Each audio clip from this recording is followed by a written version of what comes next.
The city did not fall in a single moment. It endured, year after year, beneath a sky that never seemed to clear, surrounded not just by armies, but by a tightening logic of war that left no room for relief. Xiangyang was not merely a fortress. It was a hinge, a pressure point, a final barrier between the Mongol Empire and the heart of southern China. And for nearly 6 years it refused to yield. To understand why Xiangyang mattered, one must first understand the fragile geometry of the southern Song Dynasty. By the mid-13th century, the Song had already lost the north. The fertile plains beyond the Huai River, once the core of Chinese civilization, had been seized decades earlier by steppe-born conquerors, first the Jurchens of the Jin dynasty, and then more decisively by the expanding Mongol Empire under the heirs of Genghis Khan. What remained was a compressed empire. The southern Song had retreated behind natural defenses, rivers, mountains, and fortified cities, creating a state that was defensible, but increasingly dependent on maintaining narrow corridors of supply and communication. Among these, none was more critical than the corridor anchored by the twin cities of Xiangyang and Fancheng. They stood facing each other across the Han River, Xiangyang on the south bank, Fancheng on the north. Together, they formed a lock on the river system that connected central China to the Yangtze Basin. Any army seeking to push south toward the Song capital at Linen would have to break through here. Without Xiangyang, the Song defense would not just weaken, it would unravel. This was understood on both sides. For the Mongols, the problem was clear but not simple. Their strength had always been mobility, open field maneuver, rapid encirclement, psychological shock. But southern China was not the steppe. It was dense, river-laced, fortified. Cities were not isolated. They were supported by waterways, granaries, and fortified networks. The Song did not need to defeat the Mongols in the field. They needed only to delay them, to absorb their pressure, and to deny them decisive victory. And Xiangyang was built for precisely that purpose. Its walls were thick, reinforced over decades with stone and tamped earth. The city was stocked. Its defenders were experienced, accustomed to siege conditions, and supported by a river navy that could resupply and reinforce the garrison under pressure. Even if surrounded on land, Xiangyang could still breathe through the river. That single fact would shape the entire conflict. The Mongols first turned their full attention to Xiangyang in 1267, under the leadership of Kublai Khan, grandson of Genghis, and now ruler of an empire that stretched from Korea to Eastern Europe. But Kublai was not merely a conqueror in the old mold. He was attempting something larger, the complete subjugation of China, and with it, the transformation of Mongol rule into imperial governance. For that, Xiangyang had to fall. Yet early Mongol attempts revealed a problem they could not ignore. Direct assault was ineffective. Repeated probing attacks against the outer defenses yielded heavy losses. The terrain restricted cavalry movement. The walls held.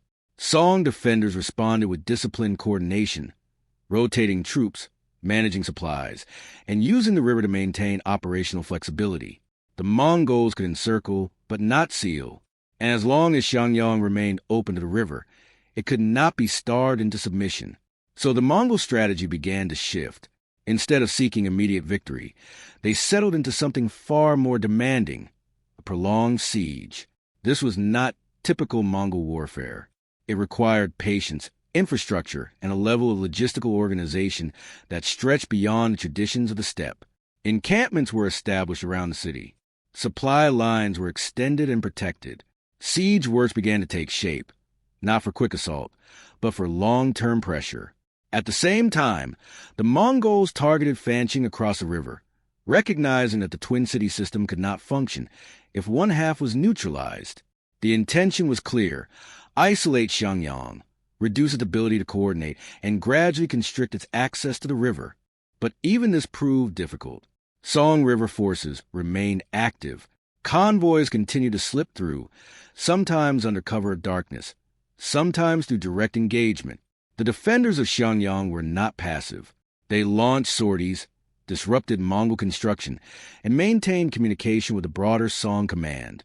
What emerged was not a static siege, but a living system of conflict, fluid, contested, and exhausting. For the soldiers on both sides, the war began to change shape. This was no longer a campaign of movement. It became a campaign of endurance. Mongol troops, accustomed to rapid advances and decisive engagements, found themselves tied to fixed positions. They dug, they waited, they adapted to a climate and terrain that offered little familiarity. Disease began to take a toll. Supplies had to be maintained over long distances. Commanders were forced to think in terms not of days or weeks, but years. Inside Xiangyang, the experience was no less demanding. The defenders lived under constant pressure, aware that they were surrounded, yet unable to predict when the next major assault would come. Rations had to be managed. Morale had to be maintained.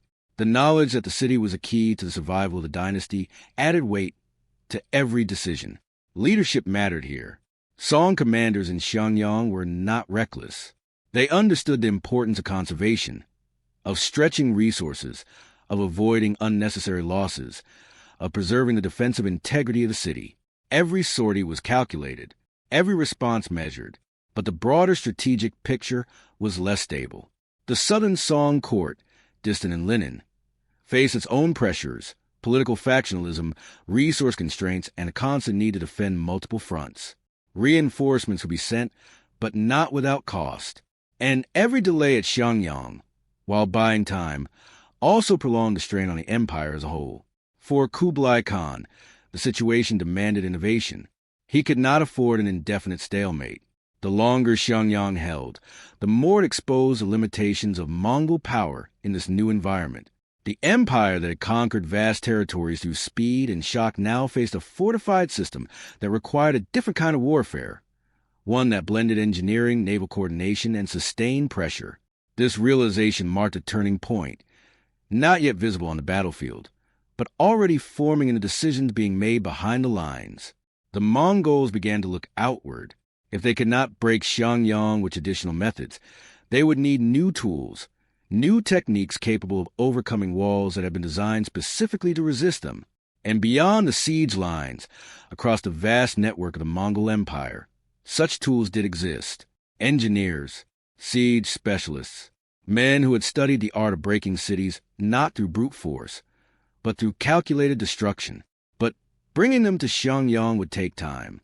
And time, in a siege like this, was not neutral. It favored the side that could endure longest. By the end of the first years of the siege, neither side had achieved decisive advantage. Xiangyang still stood.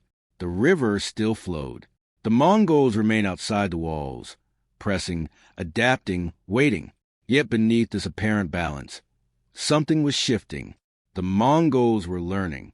They were reshaping their approach, not abandoning their strengths, but expanding them.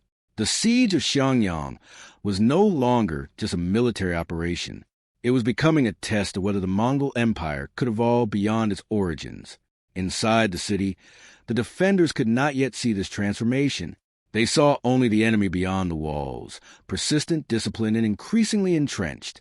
What they could not know was that the next phase of the siege would not come from a sudden assault, but from a change in the very nature of the battlefield itself.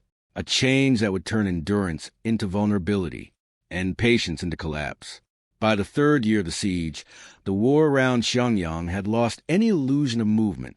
What remained was pressure, constant, methodical, and increasingly precise. The Mongol encampments had hardened into semi-permanent structures. Defensive ditches, timber fortifications, and elevated watch positions now ringed the city in a wide arc, stretching beyond immediate sight. What had begun as a field army had become something closer to a siege machine, layered, organized, and sustained by a logistical network that extended deep into Mongol-controlled territory. This transformation did not happen all at once. It emerged from necessity. At the center of Mongol command stood Kublai Khan's appointed generals, men who understood that Xiangyang would not fall through instinct or speed. Among them, the experienced commander Aju played a central role, overseeing operations on the ground with focus that reflected the changing character of the campaign. His task was not simply to attack, but to maintain pressure without collapse, of discipline of supply or morale, because the longer the siege continued, the more fragile both sides became. For the Mongols, the greatest challenge was no longer the walls themselves, but the river. The Han River cut through the battlefield like a living artery. It sustained Xiangyang. It allowed movement, communication, and resupply even when the land routes were contested. Mongol cavalry, so effective in open terrain, had little influence over its flow. Control of the river required ships, coordination, and a different kind of tactical thinking. In the early years, this imbalance was clear. Song naval forces operated with relative confidence. Their vessels, built for river warfare, moved in organized convoys, escorted by armed patrol boats. Supplies, grain, arrows, reinforcements were ferried into Xiangyang under cover both day and night. At times, these convoys would pass within sight of Mongol positions, protected not just by escort ships, but by the inherent difficulty of engaging moving targets on water from fixed positions on land. This was more than a logistical advantage. It was psychological. As long as the river remained open, Xiangyang was not truly isolated. Inside the city, this fact sustained morale. The defenders could endure bombardment, skirmishes, and shortages because they knew they were not entirely cut off. Orders from the Song court continued to arrive. Reinforcements, though limited, could still be introduced. The siege, while oppressive, did not yet feel final. The Mongols understood this clearly, so their strategy shifted again, this time toward the river itself. Efforts began to construct a counter-naval presence. Shipyards were established along controlled stretches of the Han. Timber was sourced, transported, and shaped into vessels that, while lacking the refinement of Song designs, could serve a critical purpose: contesting movement. But building a fleet from within a predominantly land-based military tradition was not a simple task. It required time, skilled labor, and adaptation. Mongol forces had to integrate engineers, shipwrights, and experienced sailors, many drawn from previously conquered regions. Coordination between land and river units had to be developed almost from nothing, and during this period of transition, the Song continued to exploit their advantage. Several attempts by Mongol forces to disrupt river convoys ended in limited success. Arrows and siege engines could harass, but not decisively stop the flow of supplies. Direct engagement on water often favored defenders, whose crews were trained specifically for this environment. So the Mongols escalated. Rather than attempting to dominate the river outright, they began to restrict it. Fortified positions were established along key stretches of the banks. Observation post-track movement patterns. Over time, these efforts created zones of increasing risk for Song convoys. The river was no longer open. It was contested, watched, and gradually constricted. But even this was not enough, because Xiangyang still stood. Its walls remained intact. Its defenders, though strained, were disciplined. The city had adapted to the rhythm of siege warfare, rotating troops along the battlements, maintaining stockpiles, repairing damage as it occurred. There was no sign of immediate collapse. For Kublai Khan, this stalemate was unacceptable.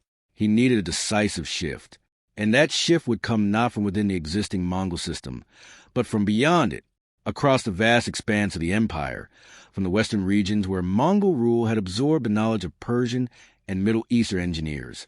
Specialists were summoned. These were men who had studied siegecraft in a different tradition, one that emphasized mechanical force, calculated trajectories, and the ability to break fortifications that had resisted conventional assault. When they arrived at the Siege of Xinyang, they brought with them a concept that would redefine the battlefield: the counterweight trebuchet. Unlike earlier traction-powered siege engines, which relied on teams of men pulling ropes to generate force, the counterweight trebuchet used gravity. A massive weight, dropped in a controlled arc, could propel projectiles with far greater power and consistency. Stones of significant size could be hurled over long distances, striking with an impact that traditional defenses were not designed to absorb. But the introduction of such machines was not immediate. They had to be constructed on-site. Timber had to be gathered in large quantities. Frames had to be assembled with precision.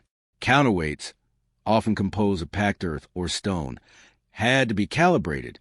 Each machine required not just materials, but time, expertise, and protection during construction. The Song defenders, observing these developments from the walls, could not ignore them. At first, the scale of the machines may not have been fully understood. Siege engines were not new, but as the structures rose, taller, more complex, more deliberate, the nature of the threat became clearer. These were not harassment weapons. They were designed to break the city. Once operational, the effect was immediate. Projectiles began to arc over the walls with force that altered the defensive equation. Impact points that had previously been secure, inner structures, command areas, supply depots, were now within reach. The psychological effect was as significant as the physical damage. Nowhere inside Xiangyang felt entirely safe, and the bombardment was not random. It was targeted.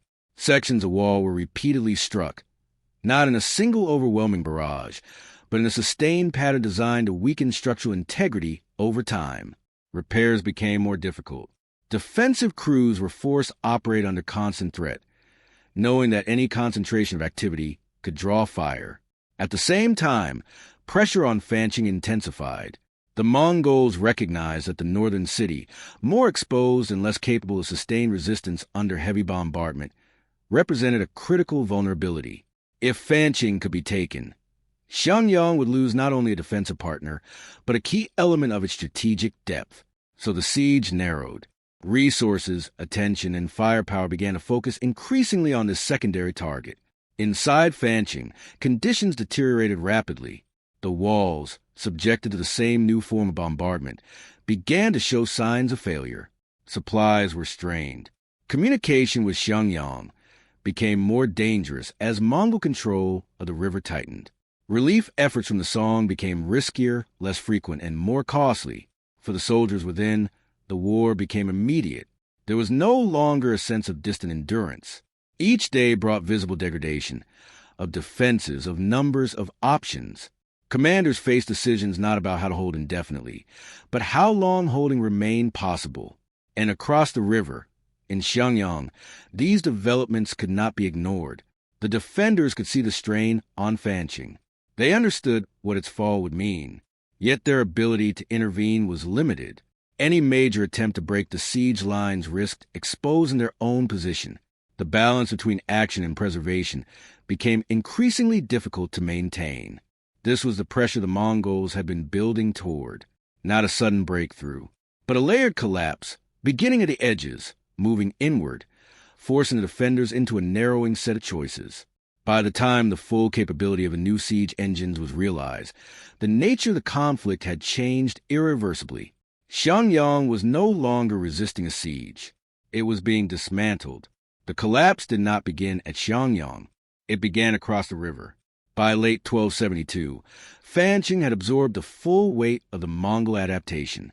The counterweight trebuchets, now fully integrated into the siege, struck with a consistency that the defenders could neither predict nor fully counter. Sections of wall that had once required days of sustained assault to threaten were now weakened over repeated, deliberate impacts. The rhythm of the bombardment mattered. It was not constant, but measured, allowing the Mongols to conserve resources while ensuring that no damaged section remained unattended long enough for full repair. The defenders were forced into a cycle of reaction, rebuilding under threat, redistributing limited materials, and making decisions about which sections of the wall could be saved and which could only be delayed. Inside Fancheng, this gradual erosion created a new kind of pressure. There was no single breach that signaled immediate defeat. Instead, there was a spreading awareness that the defensive system itself was failing. Towers that had once anchored the line became liabilities when their foundations weakened. Gatehouses required reinforcement that diverted resources from the walls. The city's interior, increasingly exposed to plunging fire, lost its function as a secure rear area. Commanders faced a narrowing set of options. A breakout was considered, but the surrounding Mongol positions were too deeply established. Any attempt to force an exit would likely dissolve into fragmentation under coordinated attack. Holding remained the only viable course, but it was no longer a question of endurance alone. It was a calculation of how long structural integrity could be maintained under a form of siege warfare that had fundamentally changed. As winter approached, the situation reached its limit. A sustained series of impacts opened sections of the wall beyond effective repair. Mongol forces, positioned and prepared, did not rush immediately. They observed. They waited for the moment when resistance would be disorganized enough to ensure success without excessive loss. When the assault came, it was controlled. Infantry advanced under covering fire, exploiting weakened sections rather than forcing intact defenses. The breach was not a single point, but a zone of vulnerability, wide enough to prevent concentrated resistance, narrow enough to maintain coordination. Inside the city, cohesion broke in stages. Defensive units, already strained, were forced to respond simultaneously to multiple penetrations. Command and communication became fragmented. What had been a structured defense dissolved into localized resistance, effective in moments, but unable to reform into a unified line. Fancheng fell in early 1273. Its capture was not marked by a single decisive clash, but by the exhaustion of its defensive system. The city had not been overwhelmed. It had been methodically reduced. Across the river, Xiangyang now stood alone. The significance of this shift was immediate. Without Fancheng, the defensive pairing that had defined the region for decades was broken. The northern bank of the Han River was now firmly in Mongol control, allowing them to reposition forces, expand siege works, and, most critically, tighten their hold over the river itself. The final channel of resilience began to close. Song naval convoys, once able to approach under contested but viable conditions, now face a far more restrictive environment. Mongol positions along both banks increased the risk of interception. Observation posts tracked movement with greater precision. Attempts to run supplies into Xiangyang became less frequent, more costly, and increasingly uncertain. Inside the city, the psychological shift was profound. Until this point, Xiangyang had endured as part of the system. Its defenders had understood their role within a broader defensive network, one that could absorb pressure, redistribute resources, and maintain connection with the Song state. With the fall of Fancheng, that system no longer existed. Isolation became real. Rationing intensified. Supplies, once managed with an expectation of resupply, now had to be stretched without clear prospect of relief. Ammunition, particularly for defensive engines, was conserved carefully. Every decision carried greater weight, because there were no longer secondary positions to absorb failure. The Mongols did not rush the final phase. They had achieved what they needed, a change in the structure of the battlefield. Now, they continued the same methodical approach that had brought them to this point. The trebuchets remained active. Bombardment focused on critical sections of wall and interior infrastructure. Fires broke out within the city, sometimes controlled, sometimes not. The defenders responded as they had throughout the siege, repairing, reinforcing, adapting. But the margin for recovery had narrowed. Leadership inside Xiangyang faced an increasingly stark reality. Holding the city no longer served the same strategic function it once had. The delay it provided had already been measured in years. But now, with isolation complete and no viable path for reinforcement, the question shifted from how to continue resistance to what that resistance would achieve. These were not abstract considerations. They affected the lives of every soldier and civilian within the walls. A final attempt at relief from the Song court was considered, but the conditions had changed too significantly. Any force large enough to break the siege would have to confront a fully established Mongol presence, on land and along the river, supported by the very siege capabilities that had reduced Fancheng. The risk was no longer just failure.